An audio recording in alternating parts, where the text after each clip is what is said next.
All right. What did Garcia do that made him so effective tonight? What's that? What did Garcia do for them that made him so effective?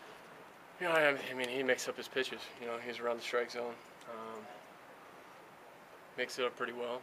There's fastball for strikes, changeup, curveball, and he had that.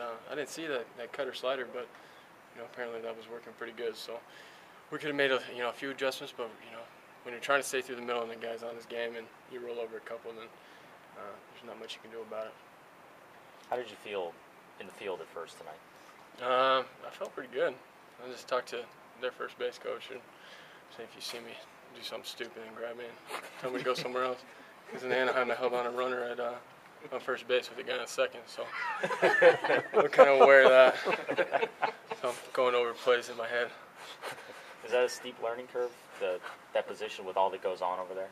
Hey, it's not supposed to be. I mean, you play shortstop and first, or shortstop and third. You think that going over to first is an easy transition, and it's really not. There's a lot to it, and you got to use your legs a lot more. The first time I played first in minor leagues, I woke up and I was like, shoot, what's wrong with my quads and my hammies, So there's a lot of credit to those first basemen. Nobody thinks they're athletes, but they are.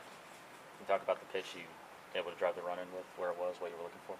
Yeah, just a 2-0 fastball, kind of middle, and I thought he might come off speed, but just want to stay through the middle and at worst, hit a ground ball and get that runner in. Brandon, do you feel a sense of urgency to win tomorrow's game before you head to Atlanta?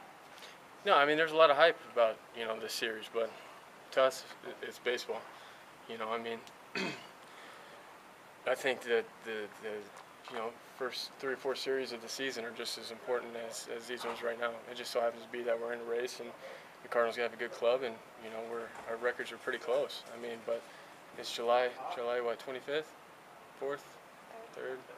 I don't know. See, it's early. We still got 2 months and a week left. 23rd, in case you're writing a check. 23rd? I'll write you a check. Yeah, the pitching staff has done most of the heavy lifting so far. Are we getting to a point now where the offense is going to have to pick it up to give these guys a little bit more of a breather at times? Yeah, I mean, you want everything to click on all cylinders. That's the ultimate goal. You see the offense pick it up and have a good game, and we look like we're going to get on a roll, and then we'll have a game like this where we don't score a whole lot of runs, but our pitching staff is what's kept us where we need to be, and we have a great offense. It's just sometimes it doesn't click on all cylinders. Thanks, Brandon.